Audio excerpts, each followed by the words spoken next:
Hello, everyone. On behalf of myself and my fellow speakers, I'd like to say thank you so much for being here this morning. I'd like to start with a story about a young lady named Dee Dee. You see, between the age of 2 and 14, Dee Dee had already experienced abuse, trauma, and rejection. She was saturated with comments like she was worthless, stupid, and even told she was so invisible and unloved that she could be taken from this world and never be missed. Between 6 and 7, she and her siblings were placed in foster care. Now, mind you, this was 1978 and 79, and society in itself, along with teachers, had a very limited education or information on foster children and the system. And because of this lack of information, teachers didn't want to touch Dee Dee with a 10-foot pole. As you can imagine, Dee Dee had some severe behavior issues. She was that out-of-control ADHD child. She'd been institutionalized twice before the age of 9, and by 9th grade, she was getting kicked out of her classes because of her behavior. However, even though Dee Dee may not have had the social, emotional, or behavioral skills, there were a few things she did have. You see, by 2nd grade, she had developed a love and passion for reading. And by 9th grade, she had passed all of her English proficiencies in order to graduate high school.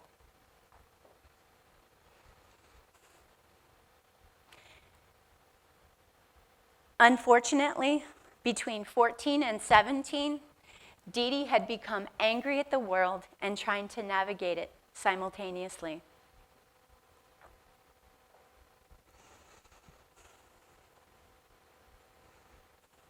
And at the end of 11th grade, at 17 years old, she was emancipated from the system, declared her own guardian, and as you can imagine, she had no plan. You see, nobody was brave enough to look past the labels and the behaviors. But she always wondered, what if just one adult had? Ladies and gentlemen, I am Dee Dee. Hello, everyone. My name is Dianna Lopez, and I am an instructional assistant for the Chula Vista Elementary School District. I have been working at Harborside for 17 of the 20 years I've been employed by the district. From 2002 to 2018, I was an instructional assistant in the special education classroom, and in 2018, I was formally hired as an IA behavior specialist at Harborside. Joyfully, I have to tell you, even after 20 years of working for the district, I absolutely love coming to work every day. And that is because Harborside is a very special place. We are a tight-knit community that works together for the success of our students.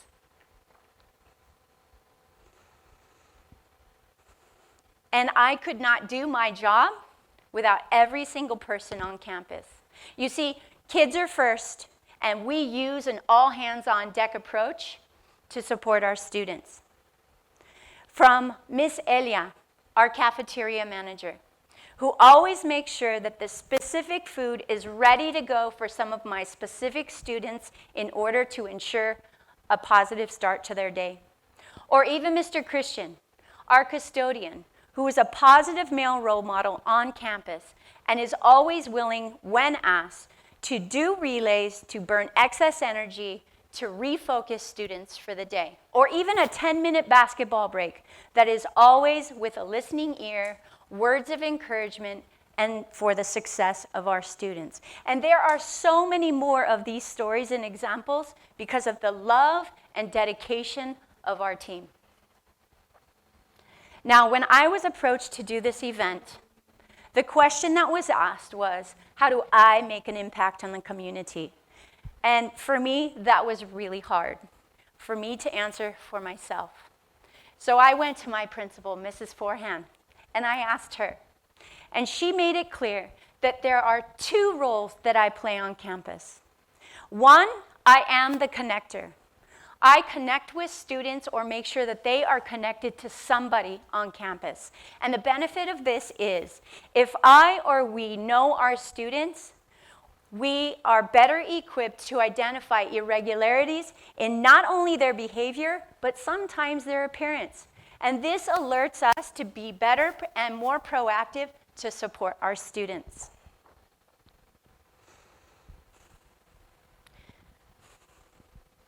Now,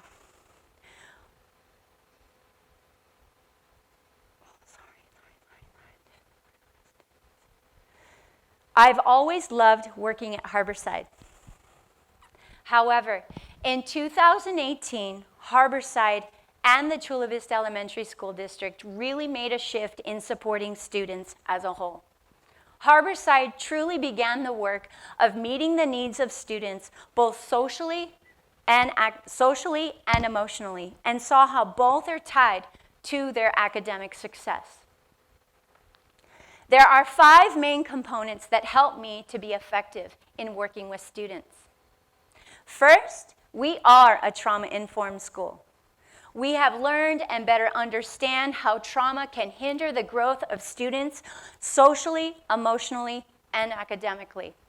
And the takeaway from being trauma-informed is being willing to change the mindset, embrace the concept of when there is an explanation to the behavior, it doesn't excuse it, but it should change how we approach the behavior and support students.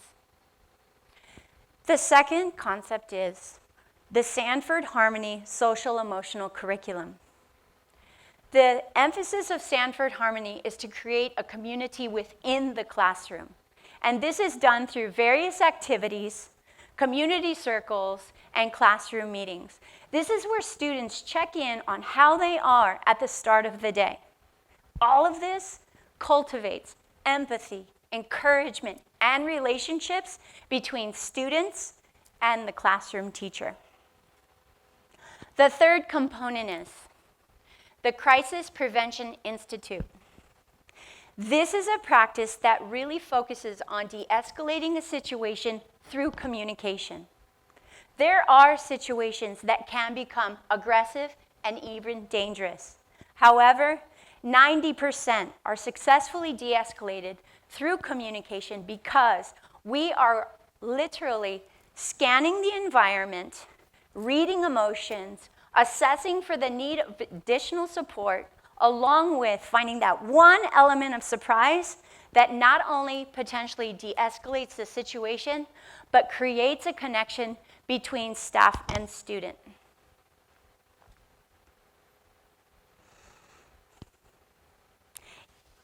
Always remember, students are always willing to follow rules and expectations. Sorry, wrong one. The fourth component is the restorative practices.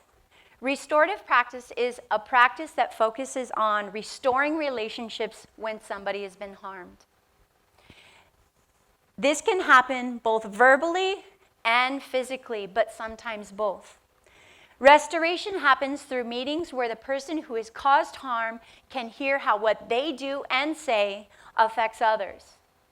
The second half to restorative practices is providing a safe space for the person who has been harmed to be heard. You know, I not only teach my students how to apologize, but I teach them how to accept an apology. It's no longer, oh, that's okay, but instead, thank you for apologizing. This really allows for true ownership and change. The fifth component is the positive behavior intervention and supports. This is a shift from punitive discipline to teachable moment. It is a 3-tiered system that meets, supports students with the most minor of behaviors to those with the most needs. Now, most students, the majority of children, will comply with rules if we are willing to change and explain the why and the purpose. I've seen a shift in teachers and staff and adults It is no longer because I'm the adult and I said so, to now, let's have a conversation. You know, if you put each of these side by side, you will see they all have one commonality, and that is they all foster and help develop relationships and connections between staff, students, and parents.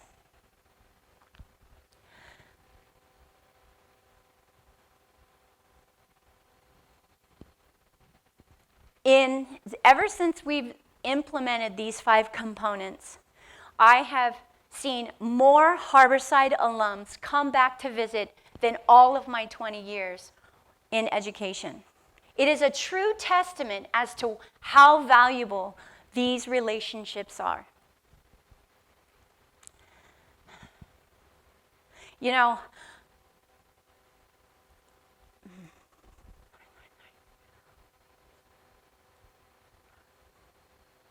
as I connect with my students, no, that's not it either.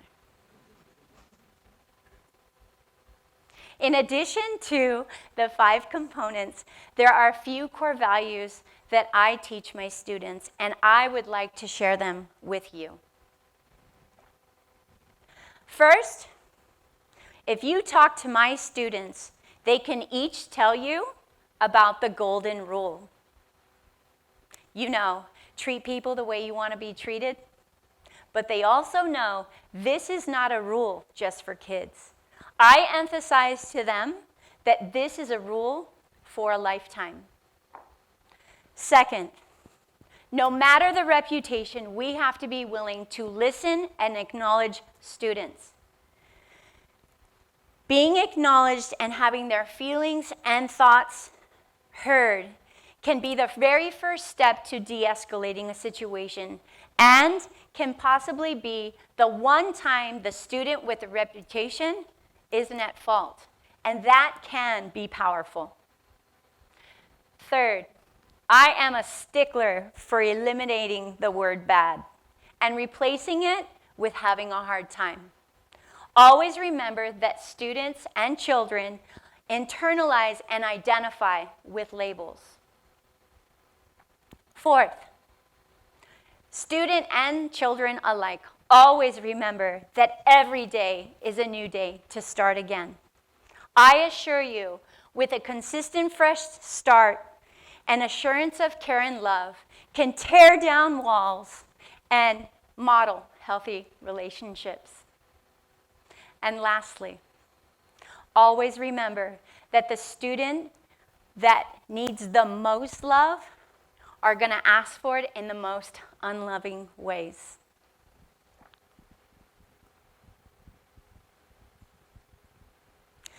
Students are very aware of how people see them, students and adults alike. You know, as I connect with my students, they know that I am going to come along and support them. And they also know, I'm going to back up, sorry. When I am connecting with my students, I'm always reflecting that you can take the yuck in life and use it for a positive. My life has given me insight and the ability to support and advocate for students in ways that others may miss. When I do connect with my students, they know that I am always checking in, always cheering them on, asking the hard questions, and supporting them through the good, the bad, and the ugly. I always assure them that my love and faith in their potential will never change no matter what. I see it as an opportunity to give hope, support students, and then guiding them to see the very best versions of themselves. I'd like to close with a story that may be familiar to some, but hopefully remembered by all.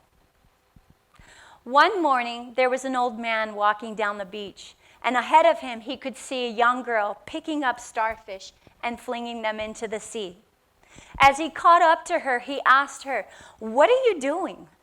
And the girl said, "If the starfish were left until the morning sun, they would die." And the old man said, "But how can you make a difference? There's miles of beach and millions of starfish." And the young girl looked at the starfish in her hand. She gently tossed it into the waves, and she said, "I made a difference to that one." Thank you so much.